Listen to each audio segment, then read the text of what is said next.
शाले तो 56 वाले तो नहीं हो। पूरा सवाल जवाब। जब ब्रिटिश काल में उनको सजा सुनाई गई तो लगातार वहाँ देश की संसद भवन का उद्घाटन हुआ था, सबसे बड़ी लोकसभा जिसके बारे में न जाने क्या क्या सपने दिखाए जा रहे हैं, कि उसका उद्घाटन हुआ। उसी दिन पुलिस जाकर के पहलवानों को गिरफ्तार कर रही है। ये संदेश दे रहे बीजेपी के लोग कि हम न संविधान को मानते न कानून को मानते हैं। जो लोग आवाज उठाएंगे उनकी आवाज बंद कर देंगे।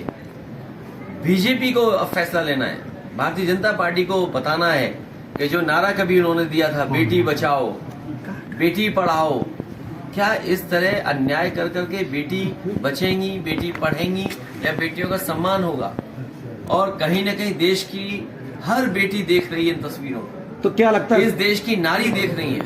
इस अपमान का बदला एक एक नारी आने वाले चुनाव में भारतीय जनता पार्टी के खिलाफ मतदान करके देगी। भैया जिस तरीके देखिए, ये जो कार्यवाहक वाला सवाल आपने पूछा है, अगर नीति आयोग के सही आंकड़े आप निकालोगे कि उत्तर प्रदेश शिक्षा के क्षेत्र में, उत्तर प्रदेश भ्रष्टाचार के मामलों में, उत्तर प्रदेश स्वास्थ्य के मामलों में, उत्तर प्रदेश इंफ्रास्ट्रक्चर के मामले में, उत्तर प्रदेश महंगाई के मामले में कहाँ खड़ा है, मुझे तो ये लगता है कि पिछले 3 कार्यवाहक डीजीपी जो लगातार उत्तर प्रदेश को मिले हैं, मुझे तो ये महसूस हो रहा है कहीं उत्तर प्रदेश के मुख्यमंत्री भी कार्यवाहक तो नहीं है। उत्तर प्रदेश का डीजीपी कार्यवाहक नहीं है, उत्तर प्रदेश के मुख्यमंत्री कार्यवाहक हैं। क्योंकि अगर नीति आयोग के अगर आंकड़े आप देखोगे तो किसी क्षेत्र में काम ही नहीं हुआ। आप मैनपुरी के रहने वाले हो, क्या मिला मैनपुरी को बताओ आप? जिन सड़कों पे जितना गड्ढा हो गया, ये गड्ढा सरकार नहीं भर पा रही। आप अस्पताल में क्या इलाज दे रहे हो? अभी जब मैं इस घर में घुसा हूं तो मुझे एक व्यक्ति मिला गरीब, उसने कहा कि मेरा कहीं गलत इंजेक्शन लगा दिया जिसकी वजह से मेरे बेटा चला गया। सोचो आप, अगर डॉक्टर सही दवा न दें, समय पे इलाज न दे सकें, समय पे ऑपरेशन न कर सकें और गलत इंजेक्शन लगा किसी की जान ले लें, तो ये कहाँ की व्यवस्था है? और आप स्कूल कॉलेजों में पढ़ाई देख लो क्या हो रही है, सब बर्बाद कर दिया। बिजली कितनी महंगी है, सिलेंडर कितना महंगा है, वही बातें हम दोबारा आपसे कहें। और गेहूं आप पता कर लेना, 1 किलो भी गेहूं सरकार ने नहीं खरीदा, प्राइवेट कंपनियों को लाइसेंस दे दिया, पूरा आपका गेहूं खरीद करके मुंबई और न जाने कहां चला गया, कुछ पानी के हवाई जहाज से विदेश चला गया गेहूं। उत्तर प्रदेश के स्वास्थ्य मंत्री कहते हैं कि स्वास्थ्य सेवाएं बेहतर करेंगे, लेकिन मैनपुरी में पोस्टमार्टम कराने के नाम पे रुपए लग रहे हैं और कहते हैं रिपोर्ट बदल जाएगी। आप ये भगवान, यहाँ अखबार में खबर छपी थी। सोचो, हम आपके विधानसभा से जान रहा हूँ, लोकतंत्र के मंदिर में, अच्छा वो आपने याद दिला दिया।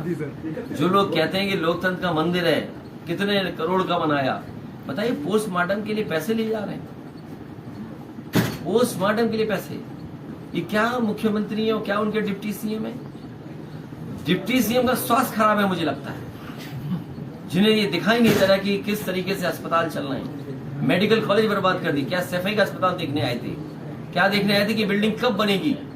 मैं सरकार से जानना चाहता हूं, मैंने on the floor of house कहा था पार्लियामेंट के, विधानसभा के, कि ये बताइए कि शाहपुर जी, पालन जी, जो देश की सबसे प्रतिष्ठित कंस्ट्रक्शन कंपनी है, वो सफाई का मेडिकल कॉलेज बना रही थी, आखिरकार तुमने अपने लोगों को संतुष्ट करने के लिए, खुश करने के लिए, कमीशनबाजी के लिए ठेका दिया आपने अपने लोगों को, और एक सबसे प्रतिष्ठित कंपनी को आपने ठेके से बाहर कर दिया। ये सोचिए, ये हालत है इनकी। तो इनका स्वास्थ्य अच्छा विभाग है, इनका खुद स्वास्थ्य गड़बड़ा गया है। शुक्रिया। और उसमें सर उद्घाटन के अवसर पर साधु संत थे, क्या वाकई में ये लोकतंत्र जो संविधान चल रहा है, क्या साधु संतों से चलेगा? देखिए, मैं अपने पत्रकार साथी ने बहुत अच्छा सवाल पूछा कि लोकतंत्र का मंदिर जी जो इतने बड़े रूप में बना हो, उसके उद्घाटन में हम लोग नहीं गए। ये इसलिए हम लोगों ने संदेश दिया, और खासकर हमने संदेश दिया कि अगर देश की राष्ट्रपति महिला हैं, आदिवासी हैं, और हमें आपको पन्ने पलटने चाहिए। जिस समय यही भारतीय जनता पार्टी दूसरे दलों से राष्ट्रपति चुनाव के लिए वोट मांग रहे थे, तो क्या क्या नहीं बता रहे थे। तो आज जब उद्घाटन था तो क्यों भूल गए? और केवल उन्हें भूल गए, हमारे अभी कोविंद जी रिटायर हुए हैं प्रेसिडेंट, अरे कम से कम उनका भी सम्मान हो जाता। तो आखिरकार भारतीय जनता पार्टी क्या संदेश देना चाहती थी? इस देश में सबसे ज्यादा नुकसान अगर किसी ने किया है तो वो छुआछूत ने किया है। धरती पर इस तरह का भेदभाव आदमी आदमी से छुआछूत करता हो कहीं नहीं है।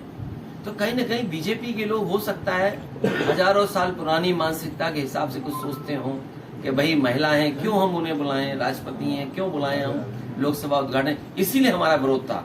और लोकसभा का मंदिर अगर है तो विरोध हमारा इस बात के लिए भी है कि विपक्ष की सुनना ही नहीं, विपक्ष को अपमानित करते हैं आप। पुरानी लोकसभा की दीवारों पे लिखी हैं चीजें कि आप अगर सदन में आए हैं तो आप जो वो बोलेंगे सच बोलेंगे। क्या भारतीय जनता पार्टी सच बोलती है? वहां की दीवारों में किस जमाने में अंग्रेजों ने बनाई थी लोकसभा, वहां की दीवारों में लिखा हुआ है, 1927 में दीवारों पे लिखा है। उन्होंने श्लोक वेदों के, मनुस्मृति के और गीता के श्लोक लिखे हैं जिससे हम एक संदेश दे सकें। तो आखिरकार बीजेपी दीवारों पे लिखी हुई चीजें भूल गई कि अगर आप सदन में आए हो तो सच बोलोगे। क्या ये विपक्ष के लोगों को अपमानित नहीं कर रहे हैं? हमारे एक एक नेता को आप झूठा बेच रहे हैं। अगर मान लीजिए उसे कोर्ट से न्याय मिल गया है तो डीएम एसपी दबाव बना रहे हैं उस पर, जज पर और गवाह पर दबाव बना रहे हैं। और कैसा लोकतंत्र जहां गवाह मर जाए, जिस पे आरोप हो, उसको टीवी कैमरे के सामने मार दिए जाते हो, ये लोकतंत्र है। और फिर हमारी सरकारें कहती कानून व्यवस्था से काम हो रहा है। क्या कानून व्यवस्था से काम हो रहा है? हमारा चुनाव जीत गए मैनपुरी में, आप सब जानते हो दिल से ही बातें। हो सकता है वो बात आप स्वीकार न करें, लेकिन हमारा वीर पत्रकार थक गए इतने में। ये इतना बड़ा लोकतंत्र है, लोकतंत्र इतना बड़ा लोकतंत्र है, यहाँ लोकतंत्र प्रेमी लोग हैं। इस देश में बाबा साहब भीमराव अंबेडकर जी के सपनों को पूरा करने वाले लोग हैं। यहाँ डॉक्टर राम मनोहर लोहिया को और डॉक्टर राम मनोहर लोहिया के सिद्धांतों पे चलने वाले लोग हैं। इस देश के लोगों को पता है आजादी कोई ऐसे ही नहीं मिली। इस आजादी के लिए, इस लोकतंत्र के लिए, अपने कानून के लिए लोगों ने कुर्बानियां दी हैं। कोई लोकतंत्र ऐसे नहीं बदल देगा कि हर चीज बदल दे। 24 में बदलाव होगा, 24 में भारतीय जनता पार्टी का सफाया होगा। इसीलिए क्या कर रहे हैं? सर्वे के बाद सर्वे, फिर सर्वे, फिर सर्वे।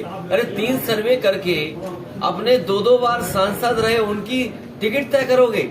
इसका मतलब क्या हुआ कि जो सांसद चुने जा चुके हैं वो उनकी सफाया होने जा रहा है, टिकट बदली जा रही है। चिंता का विषय सर्वे नहीं है। जनता को चिंता का विषय और आपके लिए चिंता का विषय ये होना चाहिए, खबर ये होनी चाहिए कि 3 सर्वे के बाद भी वो 2-2 बार के सांसद टिकट नहीं बचा पाएंगे। भारतीय जनता पार्टी कमजोर हो गई है कि चुनाव में आपने जो अपने प्रत्याशी उतारे, उनका कहना है कि पहले से पता था कि करारी हार होगी, उसके बाद भी दलित और ओबीसी कैंडिडेट उतार कर उनको जो क्या साबित करना चाहा। इनकी तो मानसिकता ही पहले से ऐसी रही है। ऐसा सवाल हार जीत का नहीं होता है, सवाल सिद्धांत का है। कम से कम सिद्धांत के लिए लड़ना पड़ेगा। अगर भारतीय जनता पार्टी पिछड़े दलितों का अधिकार छीन रही है, और जिन नेता के बारे में आप कह रहे हैं, मैंने इस बात को कहा कि लेटरल एंट्री हो रही है, उसके बारे में ये दल क्या कहेंगे? आउटसोर्स व्यवस्था के बारे में ये दल क्या कहेंगे? लगातार प्राइवेटाइजेशन हो रहा है, उसके बारे में ये क्या कहेंगे? क्या बीजेपी लेटरल एंट्री के बारे में कुछ कहेंगे? या जिस दल के बारे में आप कह रहे हो, क्या बाबा साहब भीमराव अंबेडकर जी का आंदोलन, उनका सपना, मान्यवर काशीराम जी का सपना, क्या लेटरल एंट्री से पूरा होगा? क्या आउटसोर्स से पूरा होगा? क्या प्राइवेटाइजेशन से पूरा होगा? अरे जब नौकरी नहीं बचेंगी सरकारी, फिर क्या मिलेगा नौकरी और रोजगार?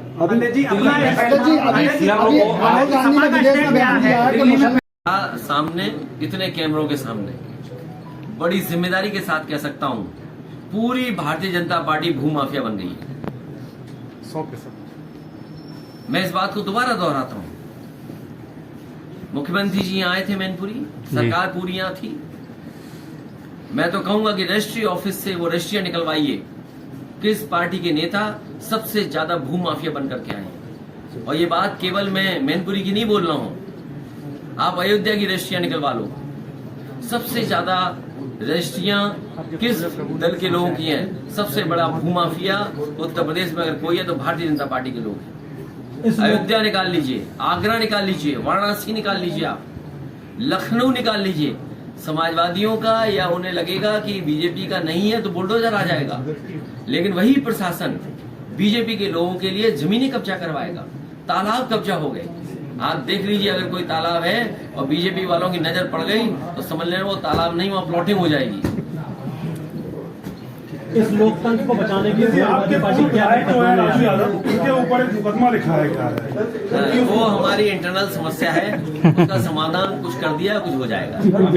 भैया ये बात समझने की है, और केवल एक दल नहीं, अगर उत्तर प्रदेश की आप जानकारी करेंगे तो आपको जगह जगह से ये जानकारी हासिल होगी कि सरकार ने और खासकर भारतीय जनता पार्टी ने अधिकारियों के माध्यम से परिणाम बदले हैं। और सबसे बड़ा उदाहरण तो चंदौली का है, जहां पर किन्नर समाज का जो प्रत्याशी था वो जीत गया, लेकिन पता नहीं किसके दबाव में उसका परिणाम बदला गया।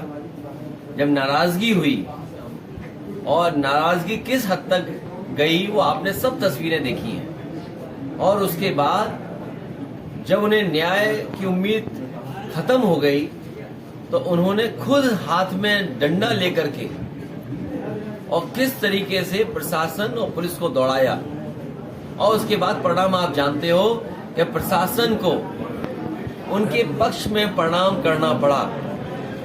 अगर चंदौली में किन्नर समाज लड़कर के अपना परिणाम बदल सकता है, ये बीजेपी चाहती है कि हर व्यक्ति न्याय के लिए सड़क पर आ जाए, हर व्यक्ति न्याय के लिए सड़क पे आ जाए। इसीलिए अधिकारी जानबूझ करके अन्याय कर रहे हैं, और भारतीय जनता पार्टी अन्याय करा रही है। और वो दिन दूर नहीं जब अन्याय के खिलाफ लोग खड़े होकर के इनके खिलाफ मतदान करेंगे, और ये सरकार को स्वीकार करना पड़ेगा कि उन्होंने बेईमानी की है, बेईमानी से ही रिजल्ट बदले हैं। अभी मायावती जी ने